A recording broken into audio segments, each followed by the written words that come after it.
กับสบายดีพ่อแม่พี่น้องสบายดีFCเบิร์ดสุขุนสมองสุบอลเนาะยินดีตอนรับเข้าสู่ช่องแม่น้องเดือนพี่น้องเลยเมื่อนี้พอน้องเดือนก็ได้ออกมาซอยเนื้อพี่น้องเนาะซอยงานใหญ่เงิงพี่น้องเลยงานแต่งเนาะผูกแขนลูกชายละใหญ่เงิงพี่น้องเลยกระขางัวเถิกพี่น้องตอนนี้ก็กำลังซอยพี่น้องเลยก็บ่ทันได้แล้วเนาะยังแต่หนังพี่น้องตอนเดินกลับมาตั้งแต่2 โมงเช้าพี่น้องเลยจนแจ้งพี่น้องเนาะเหมือนหวานนี่หอมหนังเด้อ ใกล้เลยพี่น้องเอ้ยยังเหลือแต่หนังว่าซะ ตัวไปอีกโอ้ยนี่เอาสิพันนั่นนี่ได้สิเอาเด้งปึ้งเด้งคนบุได้ย่าได้เนาะไปแหลมใช่ป่ะไปแหลมชัวตาเนาะโอ้ยชัวท่าเลือดชัวซับพุ่งมันไหลออกหลุดจะเป็นลบก่อนสิจะเป็นลบงานนี่ก็จะเป็นงานสุดท้ายของพอน้องเดือนพี่น้องเลยเพราะว่ามื้ออื่นมื้อฮือก็สิได้ไปแล้วพี่น้องเอาจะพุ่งออกก่อนเลยว่าทำหนาลูกบ้านนี่ว่าขาวัวก็ยากยกบ้านยกหับจุดทางนี่พี่น้องเลือดบัญชีวะยังแต่หนังเนาะยังลายนังก็ยังเบิดละติสินซะมุดเลยบ่ไอ้เคียนเจ้านี่ยังเจ้าบุษอ๋อเดือนละกี่เดือนนี่แข็งแห้งนี่นังก็น้ำเกลือบ่ทันได้เข้าเนาะอ่อนเลย อ๋อเนี่ยได้เบิ่งเลย นี่มันคืออ่อนเลยคนอยู่ได้มันมีสูตรมันบ่ ใจนะบ่ได้เผามือเผาไข่เผาเขาบดไปเลยเราใจเผาเลยอ่อนบ่มันบ่ใหม่ดิอันโบตีเพิ่นมีกลางคืนกลางคืนมันเห็นบ่คักส่งเขาบ่ได้เมื่อเราไปส่งเทพทำงานเมื่อส่งลุงยังว่าเป็นเมื่อแหละเนาะไปส่งลุงไปทำงานส่งโมเพชมาไปทำงานผูกแขนมาคืนนี่คืนว่าเต็มหลอกเนี่ยก็เอาขึ้นไปนำเลยพี่น้องเอ้ยเพราะว่าเฮ็ดแต่เช้านี่พุ่นเนาะไปชงขาได้ค่ะนี่นะวันผิดเนาะควรจะเช้าควรจะเช้าควรจะเช้าอันนี้กันประหลัดลงมานั่นยังเฮิงโลกรวมกันประหลัดบ่มาไปได้บ่ให้ประหลัดประหลัดอำเภอเป็นนางเนาะ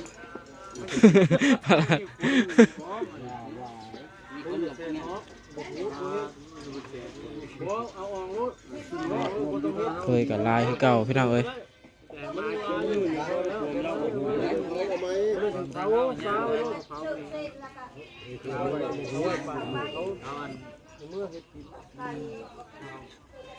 คนถามลายวังสงสาร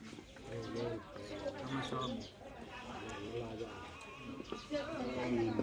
เฮ็ดได้บ่บอยไม่ตักเขาตั้งงานช่วยแก่ได้ตั้งน้ำคือถ้อยเอาน้ำน้ำเย็นทางเขาเก็บกระเล็กเลยพี่น้องจนแจ้งกลางปางเลยพี่น้องเอ้ย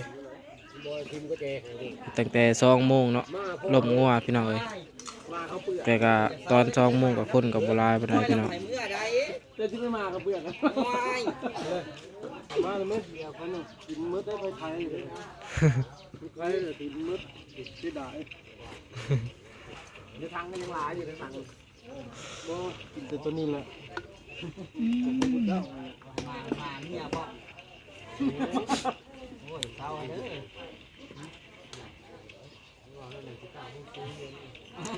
ช่วยจักหน่อยที่มาเปลี่ยนเมนูเดือนมาพี่น้องเลยเพราะว่ามาแต่พอน้องเดือนเนาะมาครัวซีพี่น้อง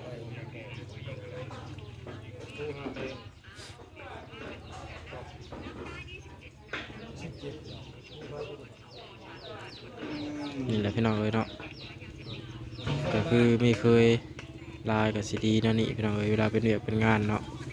มันก็สีบอกเคยแต่ละเฮือนก็สีสามารถมาซอยกันเนาะแต่บ้านเฮาเนี่ยจะเป็นอันนี้อยู่พี่น้องเลย ลาบขาวนี่ยอมไปให้นะมาจบไปแล้ว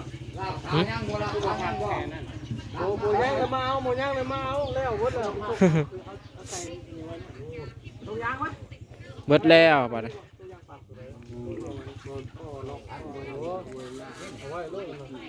อันนี้พี่เนาะไม่ได้หอยไว้ต้องทำเวลาคุณแบ่งกันไม่ยากเอาไปยากมันเนื้อหาหมูย่างมันก็หลุดข่อยก็ได้อ๋อใช่ไหม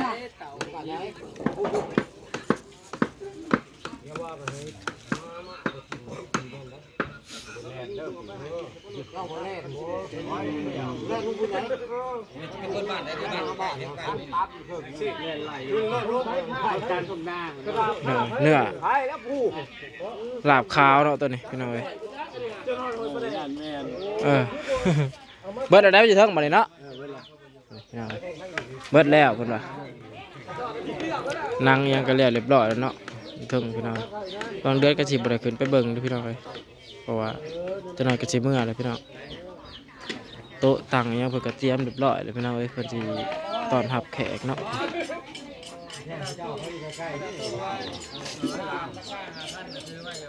มันไม่มีก็คือไปเฮ็ดกินตรงพื้นที่พระเนื้อมันไหลบัวมันโบเวนเนื้อมันบัวเขาถามว่าคือบุมีมีดนี่ครับนี่ผู้หนึ่งมาบุจะใช่ยังนี่ผู้นึงโอ้นี่พอดีมาแล้วก็มาเสียวหนังเพื่อนหนังอ่ะยังมาหลาย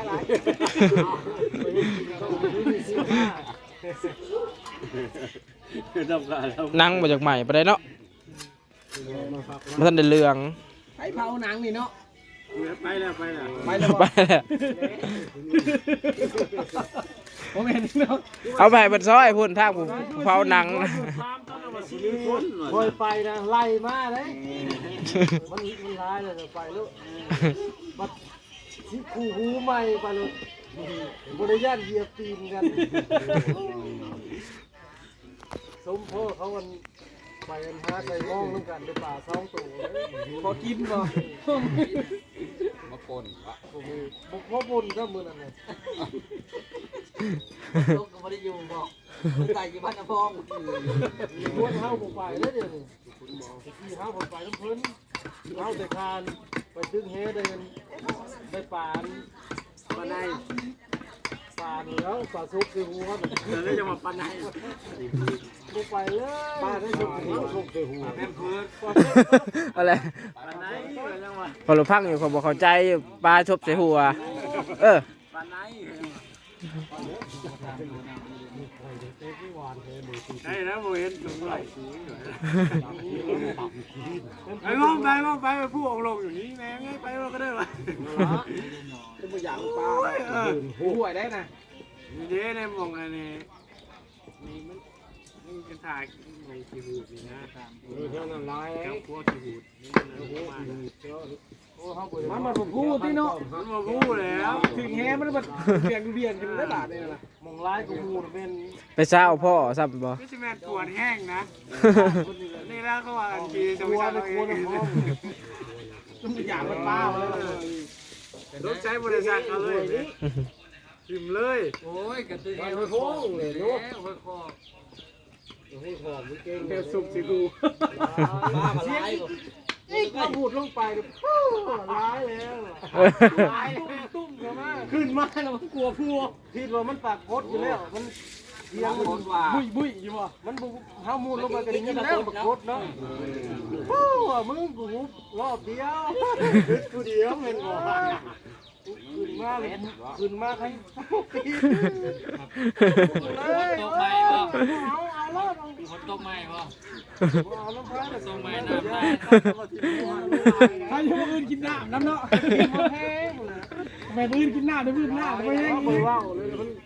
แ คันที่ว่าบนบ้านหมู่เนาะ จากเมืองวงการน่ะออกเลยวงการตึกแดงก็ไปแล้ว นะหนุ่มโคมันหนุ่มโคไว้ขอบ